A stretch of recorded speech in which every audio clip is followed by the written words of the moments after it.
President Obama hitting the road today, talking about his message and the focus today, education, and more specifically, the skyrocketing cost of it when it comes to college. He talks to the people who feel the most here that pain. Not the parents, actually, they feel it the most, but the students now and the students long term will be paying those loans off. Speaking at the University of North Carolina, he spoke very personally about the difficulties of paying for college and why college is worth it, not only for that individual, but for the country as a whole. But the big, outstanding question still is, has college become unaffordable?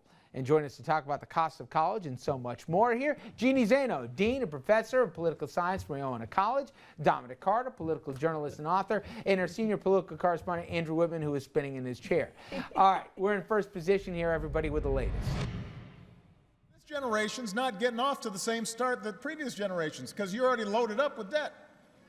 So that means you've got to make pretty tough choices when you are first starting out. You might have to put off buying a house. It might mean that you can't, go after that great idea for a startup that you have because you're still paying off loans. Maybe you've got to wait longer to start a family or save for retirement.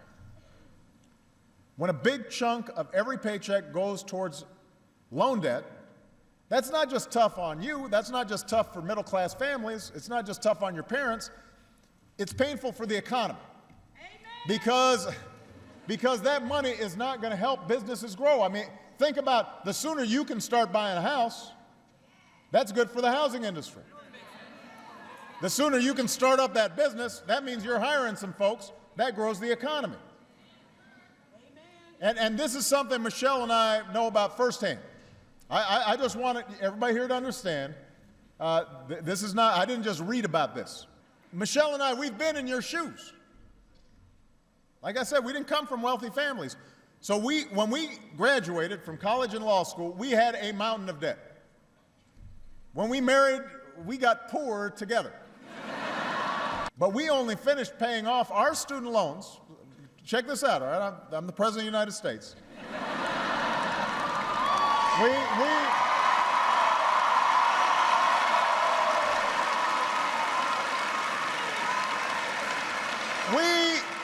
We only finished paying off our student loans about 8 years ago. I believe college isn't just one of the best investments you can make in your future, it's one of the best investments America can make in our future.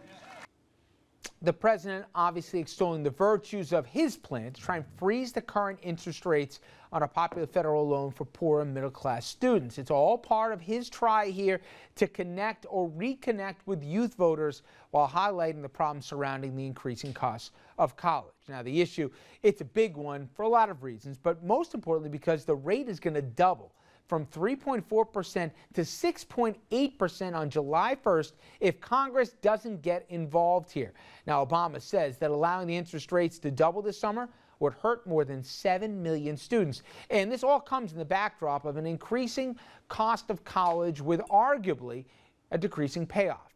Look at these numbers. Approximately 15% of Americans, or 37 million people, have outstanding student loan debt here. College seniors who graduated in 2010 carry an average of more than 25 grand in student loan debt. Average total cost of studying and living on a campus at a public university, it's now more than $21,000, and those numbers was effective in 2011. The number, more than $42,000 when you talk about private universities, and the costs, I should say, just keep going up and up. Meanwhile, the payoff, arguably decreasing. In 2011, 53% of all college grads under 25 were either unemployed or underemployed. So forget about finding the dream job. Either they were sitting on mom and dad's couch here or they were flipping burgers. So the question is college becoming unaffordable? And as I said here, guys, the president made it clear he still thinks it's a great investment, but we've seen the numbers. A lot of folks are getting priced out of school. A lot of people can't go to the school that they normally would have gone to in the past because it's so prohibitive. And now some are really saying, well, even if I walk out with a mountain load of student debt, where's the payoff? I can't find a gig. You're closer to this than anybody at this table, Jeannie. You must see a lot of sweating seniors here worried about how they're going to pay the bills, but also if they're going to find a job. Yeah, and it's not only sweating seniors, it's freshmen or potential freshmen coming in next year and their parents who are trying to make a decision on basically ROI, return on investment. Is this investment of, $150,000, $200,000 over 4 years, if not more, going to be worth it in the end? And that is a big question. I mean, affordability is the question that we're all asking about college education today. And unfortunately, in my mind, I think President Obama and Mitt Romney, we should say, who has supported this, are taking a good first step when they're talking about this, but it is not enough. This is something that we have to look at and we have to think about. We have to think about what it is that is costing students so much to get to these colleges. Because you look at the numbers. Is it the salaries of the faculty? Is it the room and board? I'm Why laughing because that is almost comical. It is certainly not the faculty's salaries. That is not so it. Speak of the faculty, yes, that's we want to get that out of anybody's mind. Who in some cases make less than public school teachers at the elementary level. I mean, that is clearly not what's going. Well, what it is a lot of various things, but you can look at what people expect out of colleges. A lot of money now goes into capital investments. People want gyms. They want incredible residential facilities. They want incredible libraries. These things cost money. You simply can't do these out of college without investments, and these are big investments.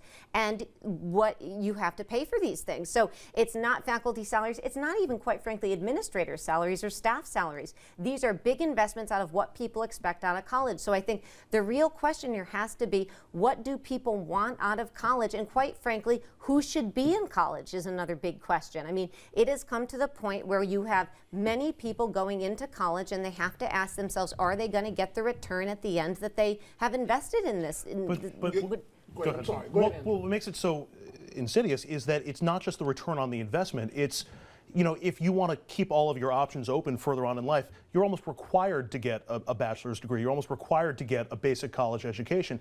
And the argument about whether there are some people who shouldn't go to college is a little bit misleading because it's going to stunt the average earnings over a lifetime. You didn't used to have to go because you could get a job at the factory. Right. Those things and that's completely gone now. And you didn't used to have to go because you were a woman, and there weren't women in these colleges. I mean, there were a lot of people not applying to these colleges in the past that are applying now. But what I want someone to explain to me, and Dean, maybe you or Richard or Andrew can answer this question, because I've just gone through this, having put a daughter through Syracuse University at almost $50,000 a year. And let me tell you, they don't want to hear the payments are late. They won't let you register for classes. Right. But what I'm trying to figure out is that I also have a son that attends Rockland Community College. And if you go to the State University of New York, like I did, first one in the family to go to college, it's about $16,000 a year now.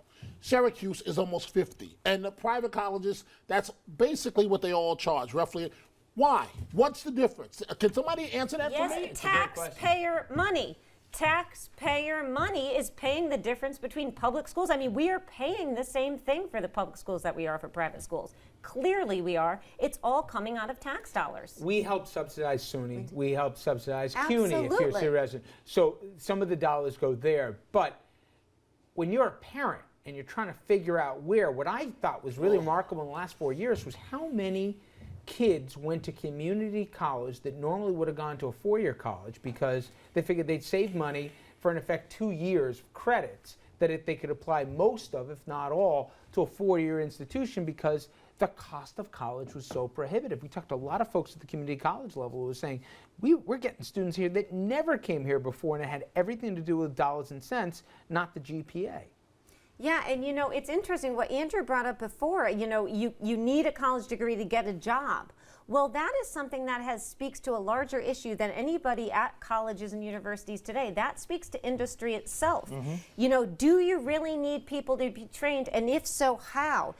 College and universities are one of the things that haven't changed since the early 1900s. We need the help of industry to tell us what they are looking for and to help us produce students. You may not need a bachelor's degree. But if you're the person who does the hiring for that company, that hypothetical company, if you have a choice between somebody who hasn't gone to college, somebody who's gone to a community college, or somebody who's graduated from a Syracuse, you're probably going to go for the person who graduated from the Syracuse. It does make a difference. It does have an impact at the beginning of the career, even when jobs are stunted. There's one other element to all this that concerns me, which is the overwhelming student loan debt that kids wind up graduating with.